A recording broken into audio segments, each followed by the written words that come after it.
Presiden Amerika Serikat Donald Trump mengumumkan penundaan serangan atau gencatan senjata selama 2 minggu. Perdana Menteri Pakistan juga menyatakan Iran bersama Lebanon telah mencapai gencatan senjata dengan Amerika.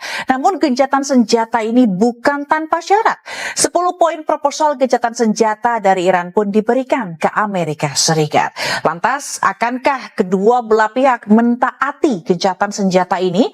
Dan akankah gencatan senjata ini mengakhiri ancaman krisis dunia?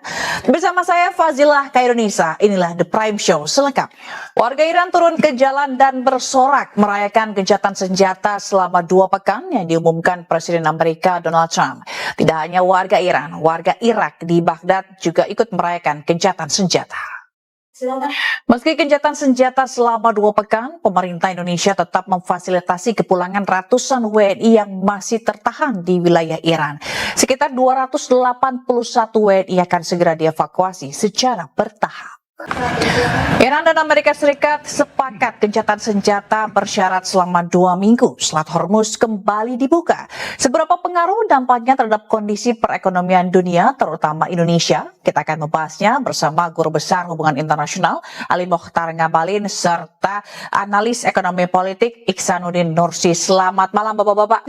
Bang Li juga menyebutkan bahwa apakah mungkin Bang kalau misalnya 10 poin ini sebenarnya cuma awal. Nah, nantinya terkait dengan bawaan tadi Gaza, Palestina dan segalanya itu nanti hasil dari negosiasi lebih lanjut. Tapi jangan dijawab dulu, Bang, kita akan break sejenak. Pemirsa jangan kemana-mana, tetaplah di The Prime Show. Perang di Gaza Palestina begitu. Apakah ini hanya mungkin 10 poin ini hanya di awal begitu? Apakah nantinya akan ada negosiasi lebih lanjut? Karena seperti yang disebutkan oleh Prof Nursi tadi disebutkan bahwa ada upaya atau dugaan upaya tipu-tipu muslihat dalam gencatan senjata kali ini.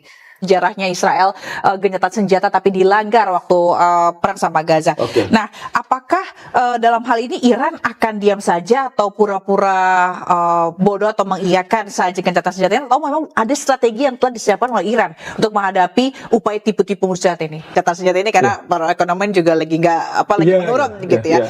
Nah, itu Indonesia tidak dengan salah satunya Indonesia menaikkan BBM, tapi di sisi lain juga akan menaikkan harga plastik naik, harga kosmetik naik gitu kan. Itu dan bahkan harga kedelai naik, bahkan kedelai naik. Nah, bungkil kedelai naik. Dan harga tiket pesawat juga akan naik karena sudah naik. Nah, itu menandakan ini bahwa memang hal yang dilakukan Indonesia untuk menghadapi perang, atau memang Indonesia sebenarnya dalam masih posisi atau zona yang kuat seperti itu, Prof. Tapi jadi jawab dulu karena kita akan break sebentar. Pemirsa jangan kemana-mana, tetap bersama kami. Kenaikan atau krisis BBM berdampak gitu ya pada sejumlah negara, tapi Indonesia hingga kini tidak menaiki harga BBM. Apakah ini merupakan strategi perang, ataukah memang sebenarnya posisi Indonesia kuat begitu? Tapi di sisi lain BBM tidak naik, tapi harga plastik naik, harga kosmetik naik, dan juga tiket pesawat juga dinaikkan harganya. Kedelai juga naik. Pemirsa, seorang profesor matematika di Teheran menggelar perkuliahan di tengah reruntuhan kampus yang hancur akibat serangan rudal. Aksi ini menjadi simbol perlawanan sipil Iran di tengah eskalasi konflik dengan Amerika Serikat dan Israel. Dan informasi ini sekaligus menutup jumpa kita kali ini dalam The Prime Show. Saya Fazilah Khairunisa pamit, terima kasih, selamat malam dan sampai jumpa.